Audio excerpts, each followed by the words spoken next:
सोच करके प्यार करना ये बलूचिस्तान है बेवफा को दिल में देना या मसाल कोई हुआ है दिल उसी दिल पर को देना दिल वहाँ मंजूर करे हम क्या करो मजबूरा दिल हौसला करता नहीं इस नजर में ढूंढता हूँ वो मुझे मिलता नहीं है वो सेवी रहने वालों देख लो मुँह मोड़ कर अल्लाह हम मुसाफिर जा रहा हूँ तेरा बस्ती छोड़ कर गिरक आज कल की लड़कियाँ ये कागजों का पूजा है मुझको सोच करके प्यार कर ये बलूचिस्तान है इतना है खूबसूरत बेवफा तो जरूर है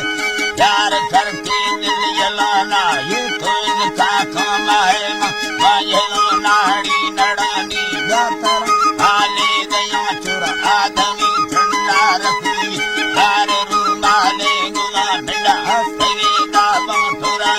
वो हरी वी नरमुगा वड़ी दिगड़ दिलड़ो सारा किलो रास्तिया दाबया मके रूहा बानी बिसागान दोस्त मर्दा लगी गया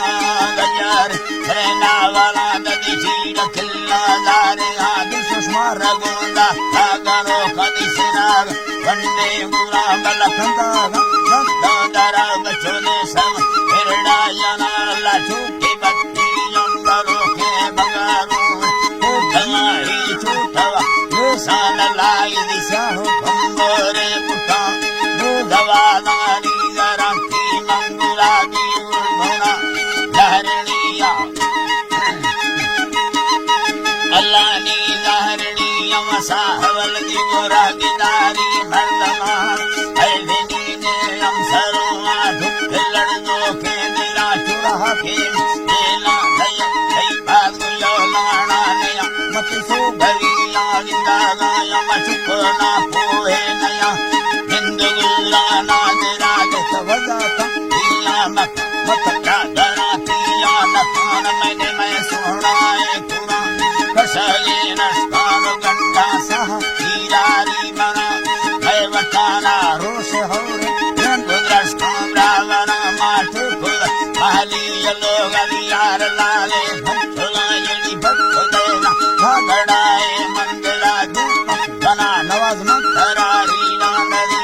दिल नवी ये कहना गा या दिन मरता कागरेना हर लगे दी मना बिल्ला सरगीरा माल ब्रह्म बंद या खरा गाली करा वो संदड़ो यर्रान सोरी थोड़ा ओशी से बनाम और अगवारी यर्रमी सिद्धि यर्रियाना यत्तदा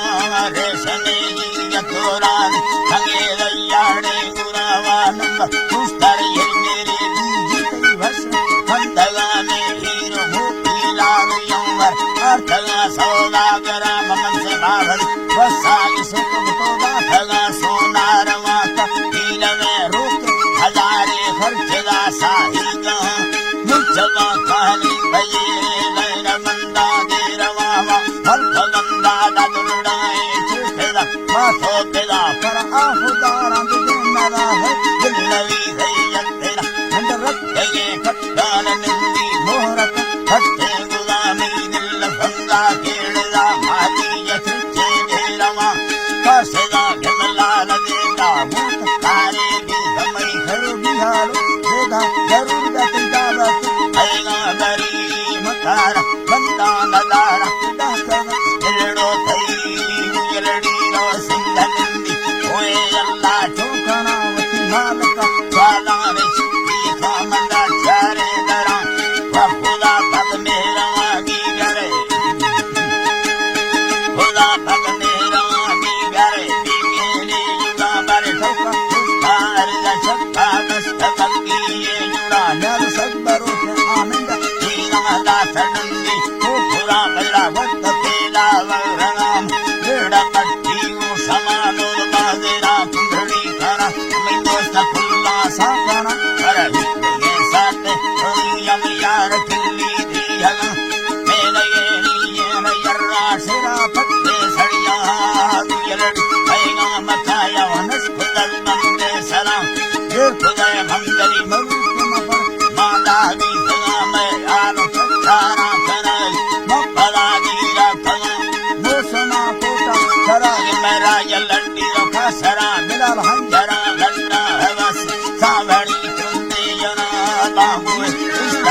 Vampurana